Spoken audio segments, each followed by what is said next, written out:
I believe in the second mover's advantage.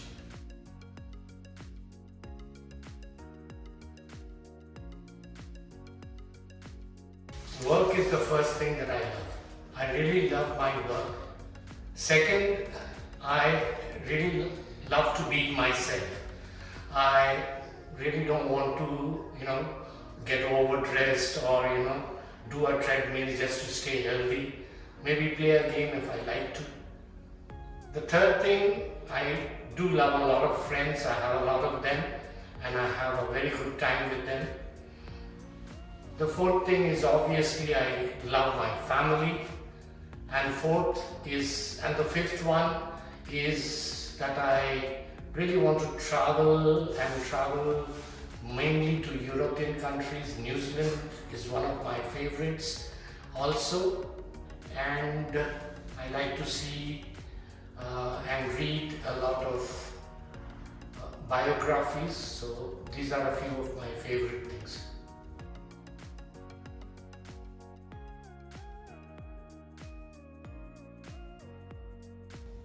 Okay, the next 10 years of Disha, if I were to see it, well, I think there's a fast changing thing happening where the comprehensive care and the aspiration and the willingness of people to stylize themselves, especially through opticals. So I want to see that Disha gets into this space and we bring comprehensive care through spectacle outlets and go to the last mile, to the last person. So this is one thing that we definitely would love to do in the next 10 years. And the second thing is we are diversifying because we think that we need to do probably a little stance in the healthcare segment, especially after this difficult year. And all this in 10 years' time should take us to a position where we can really think of Disha disinvesting its future to their main stakeholders, that is their patients. What I mean to say is if we could go public so that we can look forward to eternity and prosperity and in future.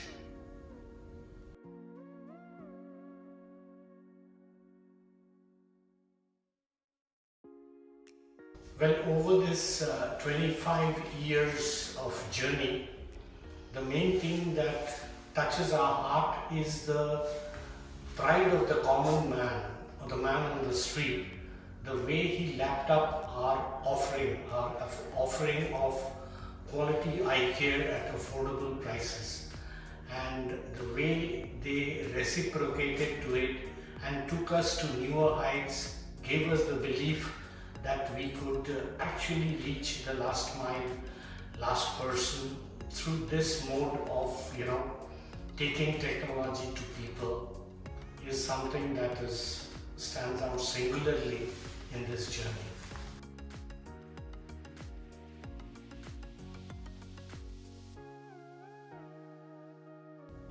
Well, how I would like to be remembered?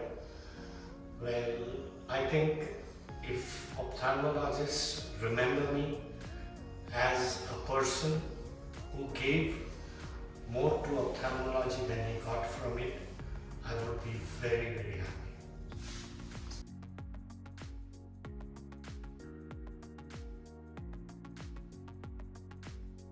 Well, my favorite life mantra, I think simplification.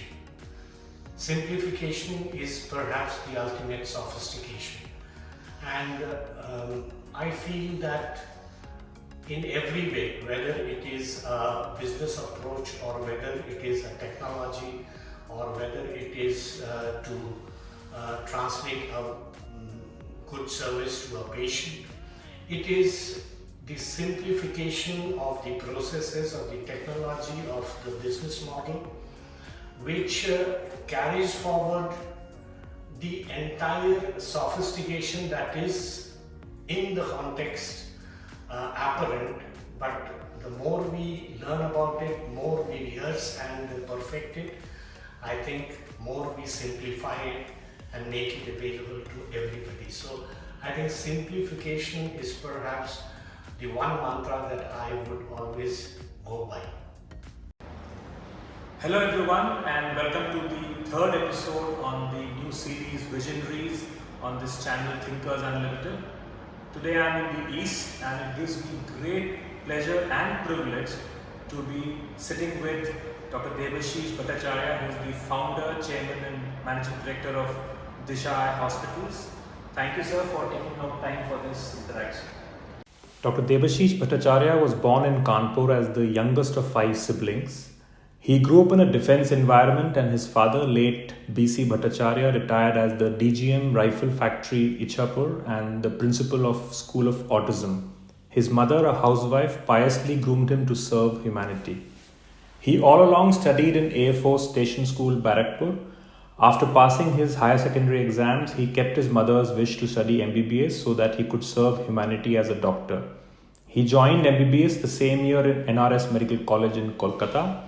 In 1983, he topped the MS entrance exam and continued his MS ophthalmology at RIO Kolkata University and completed it in 1985.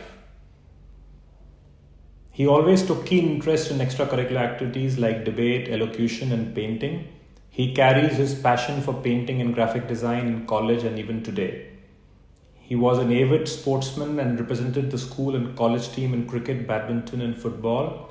Even today, he continues to encourage sports, plays table tennis on a regular basis, and is the president of the North 24 Parganas District Table Tennis Organization of West Bengal. His passion for community service is deep-rooted through his parental upbringing.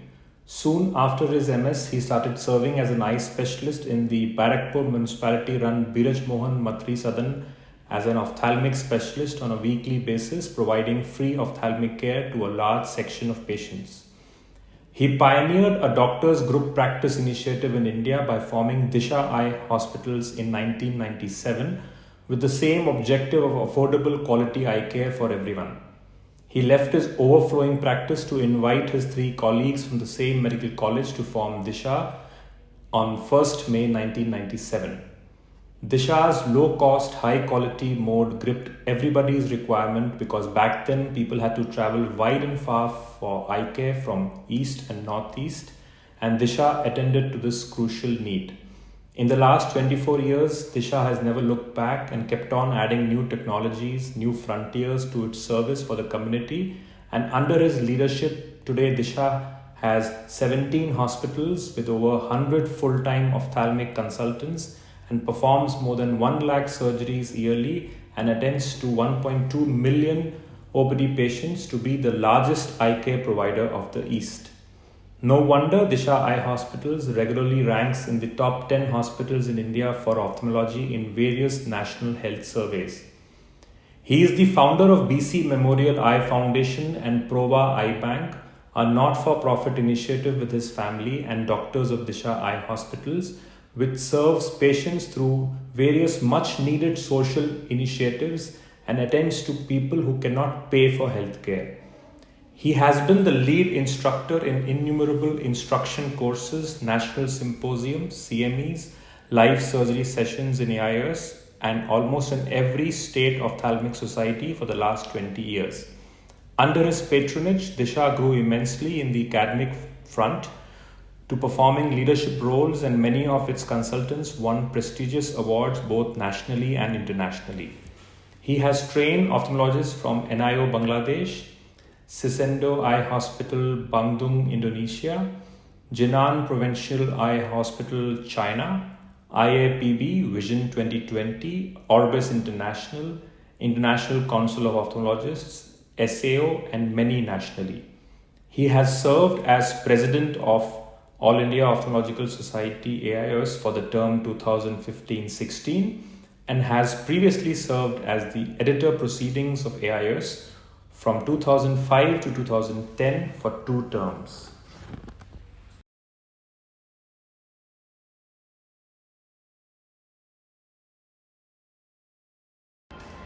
So when you founded Disha Eye Hospitals almost 25 years ago, what was the thought process and strategy behind choosing the target population to be catered to and the pricing strategy to render care to them, and how has it evolved over the years? Right, Disha started in 1st May 1997. As we can recall, those were the years when ophthalmology and the technology around it really disrupted.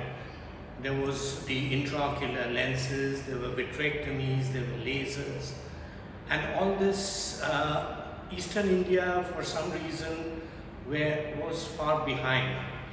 So our immediate first task in hand was to get these technologies to the people, and we really pondered as to how we should go around doing that.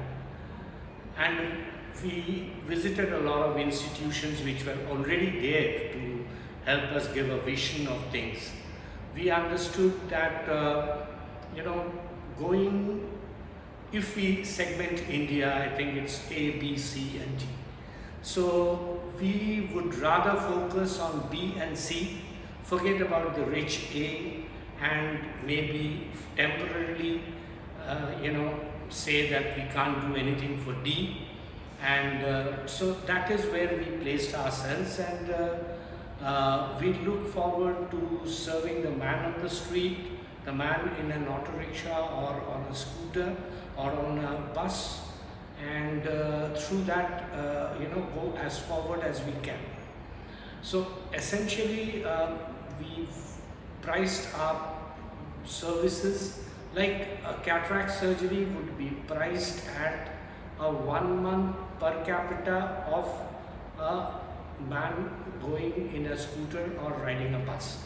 So essentially that was our pricing strategy, and the OPD expense we would keep it as 1 day per capita to be spent in the OPD. So essentially we found that very acceptable because people just lapped it up because they were really eager to get on the bus of the ophthalmic bus of technology and its vast benefits.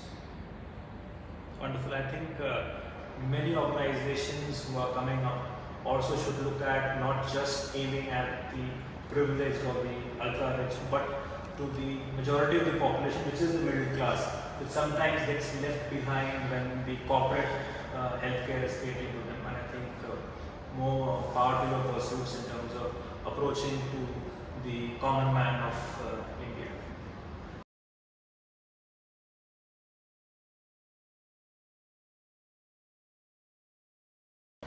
So what have been some of the biggest challenges that you as a leader of an eye care organization has faced over these 25 years, and what all did you do to overcome them?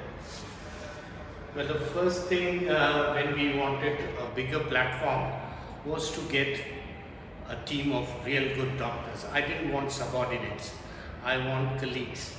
So essentially I went back to my college friends who were as good, perhaps better than me. And they were in government jobs, they were lecturers, teachers. So it was difficult to get them in. And the trick which actually worked is that I just gave away my practice and I gave them an offer that let's come and work whole time for this cause and on an equal salary. So this was one initial challenge which was very difficult because it was the first move, and of course the ongoing challenge was always there, that how we could preserve quality without compromising quality. How could we be affordable? So essentially I feel that it is a wrong perception to believe that low cost is low quality. Essentially we believe that cost is the first step to quality. I mean, if it is not affordable, it doesn't exist for many people. So once you get there, once you get the right cost of the technology and its allies, then it is the processes which keep improving around them, and we have to find them, and there comes the improvement of quality.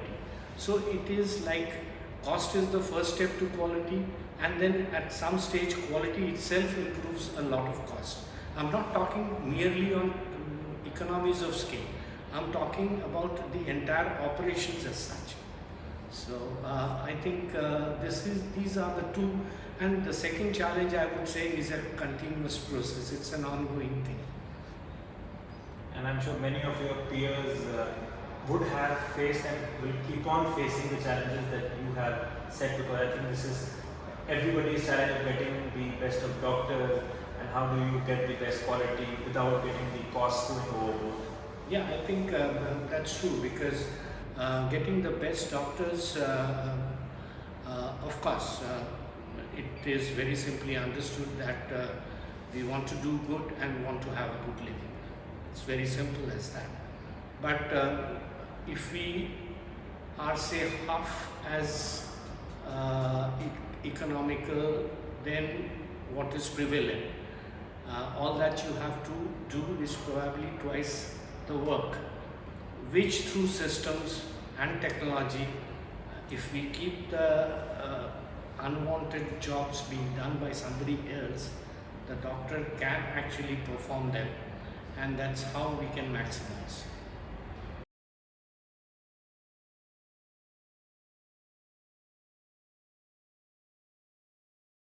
So Ayushman Bharat offering, which has been launched, has changed the healthcare delivery landscape with suddenly increasing the insured coverage in India.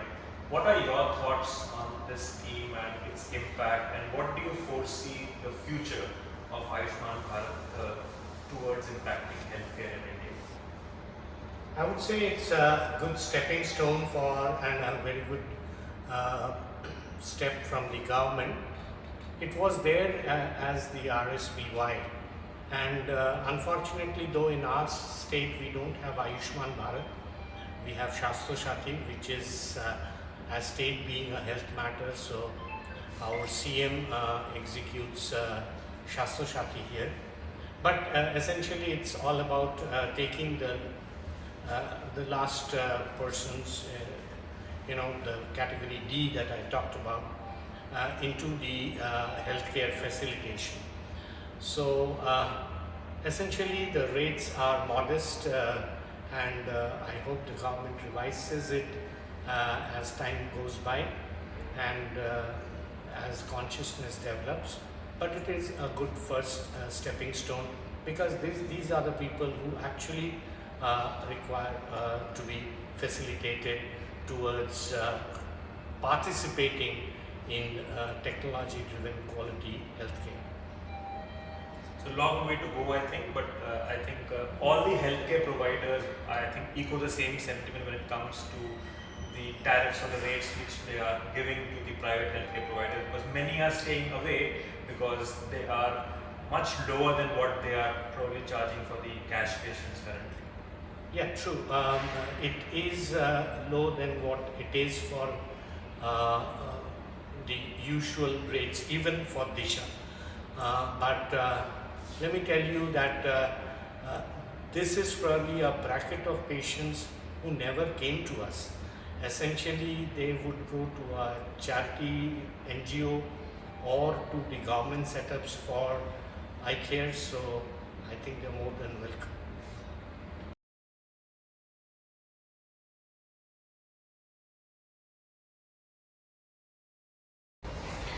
So there's been a dearth of paramedical and medical manpower. If you look at the eye care sector, there would be, how do you get the trained doctors and optometrists and OT staff? If you were to suggest a remedy to this problem, which is ailing both the government and the private healthcare sector, what would that be? Essentially, there are two kinds of institutions. One which train doctors, and the others are the hospitals and the private practices who make their place of work. But essentially there is, of course, the first kind of institutions are absolutely indispensable. But I would recall that there should be a broader base to the second group, like the institutions which hospitals or private practices who have very good standards. They are not brought into this training cycle. So, and the better thing would be that if we or a private practice could actually train their own manpower, because training is expensive, and when it comes to private sector, they either has to recover this cost through capitation fees or through making those doctors work an extra bond or something like that. But had it been for a hospital or a private practice, they would have trained that doctor and absorbed them on the job, training on the job. So I think it would have been a better thing. Something that used to be practiced in the DNB days before this policy came, where there is a central exam and then they choose institutions or they are distributed. So I hope the people who make decisions for healthcare in India are listening, because probably there is a solution to reduce this deficit of technical manpower in not just IPA but across the healthcare and this process can well be very standardized, because it is, and I wouldn't say that a hospital or a private practice would give substandard training, because ultimately they would absorb that doctor, so they would do the best to train the doctor properly, or the optometrist properly.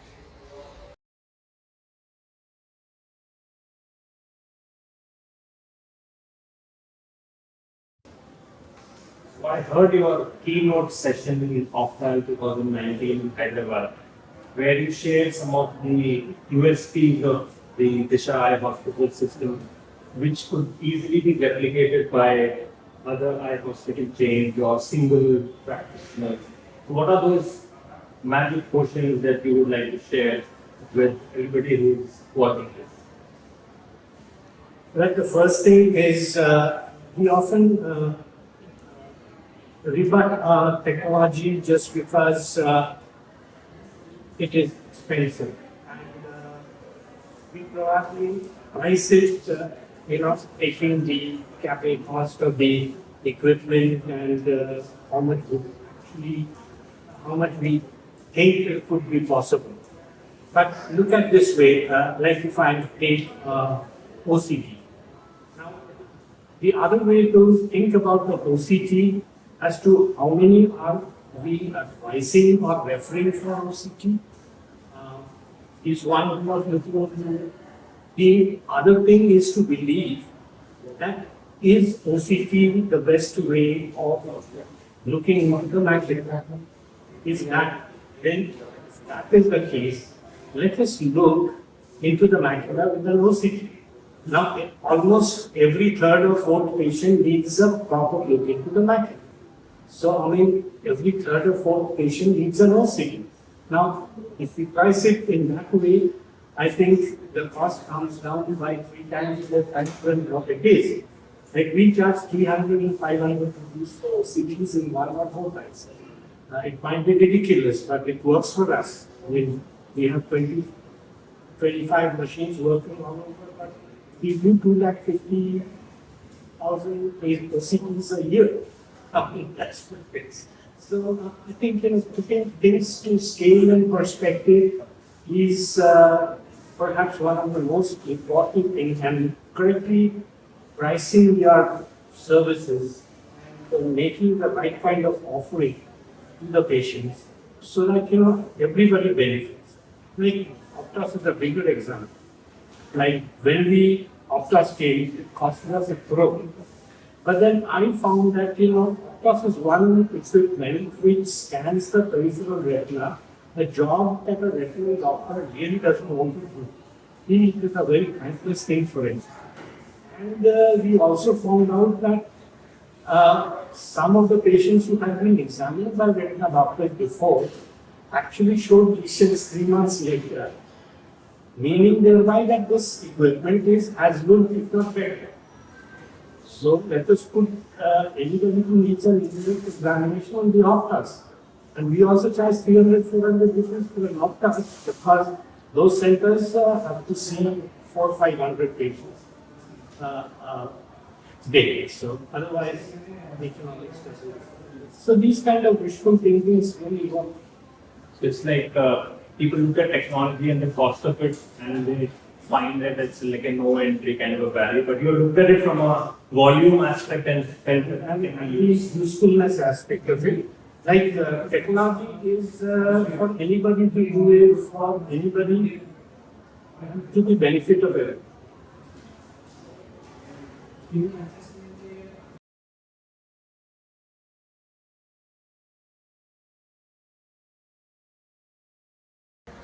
So Disha Eye Hospitals has remained a regional player till date.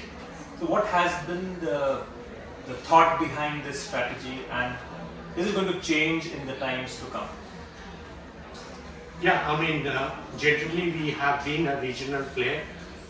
Essentially, we feel, and as we have grown as an organization, the whole journey is that it's been very strongly internally funded and through word of mouth publicity. So essentially, and we also believe that health is a state subject, and I don't know if we have any advantage over Center for Sight in Delhi or Northern India. So, I mean, why do we go national? So, we know this place, we know what it wants, and probably we can serve it the best. So, yeah, kind of over the years, we have become a Bengali brand. And to tell you the scale, I think we do about 20 to 25% of the entire ophthalmology of West Bengal. Had we been a national player, we would have ended up doing 1-2%. So I think that is almost in scale as good, except that it is concentrated in one place. But yes, I mean, we follow Bengalis. So if there is a good Bengali population somewhere, I think we have a brand. So the migrations, Bengalis do migrate a lot, and so we might be in other places too, yes, in the near future. So like West Bengal is kind of the gateway into the Northeast. So did you ever think like the Seven Sisters that we have, the states of Northeast, which is kind of not very far away from where you are? Would that ever make sense in getting into the Assams and the Meghalays and the other I mean, Northeast states? somehow the Northeast has never really come to us. Probably because they are more dependent on air transportation, they probably go from Guwahati to some other place, destination. So they are mainly connected through air. But we are very connected with Jharkhand, with Bihar. So definitely these are more interesting locations for us. And Bangladesh. We have a lot of patients coming from Bangladesh. So that could be a good destination for us. And so, yeah, I mean, but Northeast, I don't think so. We have a very good presence in Northeast.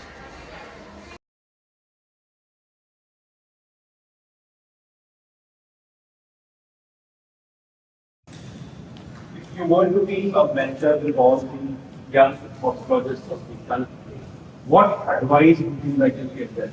Two things to always remember and two things to always stay away from. Well, the first thing that comes to my mind, that one thing I have to tell every youngster, foster a dream inside and always live every day on that dream. Because when opportunity comes, if you are living your dream every day, you're already ready for it. Just grab it and you see it before our. This is one thing that you need to be feeling and really bring discomfort towards them. The second thing that I would advise the youngsters to, often they don't find a way how to get it because, they have this limitation, they are disempowered. So I would suggest them the simple equation that you give and be prepared to receive it definitely. Because simply teaching, just find out what the teacher is not good at and what doesn't feel fine. So just give that time and do this check. Give you back the time that you say. The two things I would say are used for they want me to stay away. One, I would say, the first thing I hear in those job interviews, how much do I have to work and what will I get? I think these are be job happy, work happy, and don't work from weekend for a weekend. I think all struggle, the ophthalmologists and some hard struggle. So just don't take that fast track and just work for the weekend. And the second thing I would say, don't bring in complacency, settle anyway. Just don't say, I know everything. I think it's better to say that I don't know. So that's the beginning of knowing. Goosebump advice for the young doctors. I'm sorry if they are watching and they can adhere to what you have said. They would have a very fulfilling career.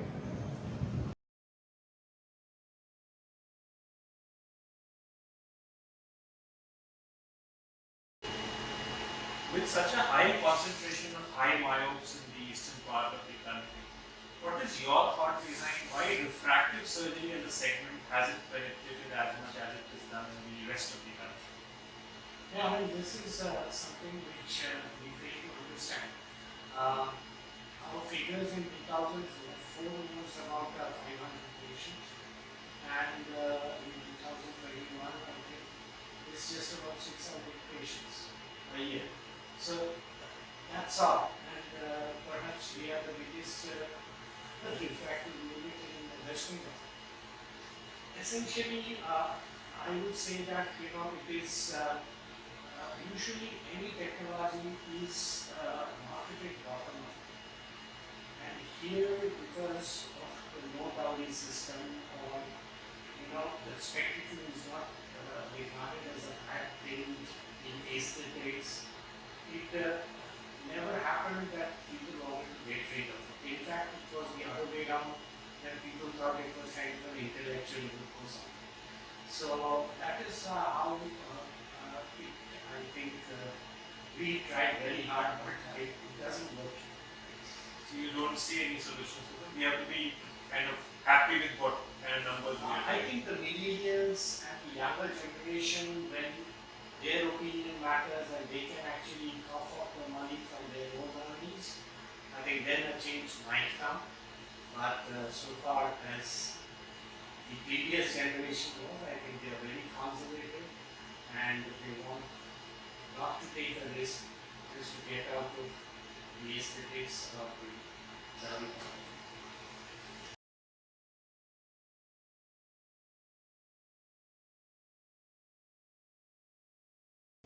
So when it comes to the established eye care practices in the country and their current focus on opticals and spectacles, do you think that they are investing enough time and energy in it? And what should be done going forward? At least they must have an optical outlet and they must take optical dispensing seriously. I think, it's so heartbreaking to say and see that the entire ophthalmology and the ophthalmic industry probably churns up a revenue which is half or maybe even 1/3 of the optical industry. And though 50% of the prescriptions come from ophthalmologists, and this is just an easy source of revenue and a good satisfaction also, that we dispense spectacles and make happy a patient. So essentially, why don't we do it? I have no idea. I have been having an optical outlet even in my small clinic, because I started practicing from an optical shop. So essentially we should all do it, and we should take this area seriously forwards. And I think there have been the Ben Franklins and all who have been kind of, being the outsourced partners for all the people who have been reticent in kind of getting their own opticals. But of late we have seen actually many of the organized players waking up to probably what Lenskart has done or Titan Eyeplus has done, and realizing that there's a lot of revenue which is there, which is being lost, and the changes are happening slowly and steadily. But as you have rightly said, that we have not even scratched the surface when it comes to the revenue which is there for the taking. And yes, and there is a convergence. There is a convergence because it's not only having an optical shop. There are places, small towns or semi-rural areas where possibly we cannot go with the hospital, but we can definitely go for comprehensive eye care and at the same time with a dispensing unit. So that gives us the strength of both, and we should definitely venture and do that. I mean, just a hub and spoke model where a central hospital covered by maybe 15-20 of these centers, which are optical outlets also, and diagnostic teleconsultations going on. So yes. So it has been a truly masterclass in eye care. Thanks a ton for taking out time, and for all the viewers, look forward to your likes, shares, subscription on the channel and comments. It means the world to me. And until we meet another eye care visionary, this is me signing off. Stay safe, stay inspired, stay healthy.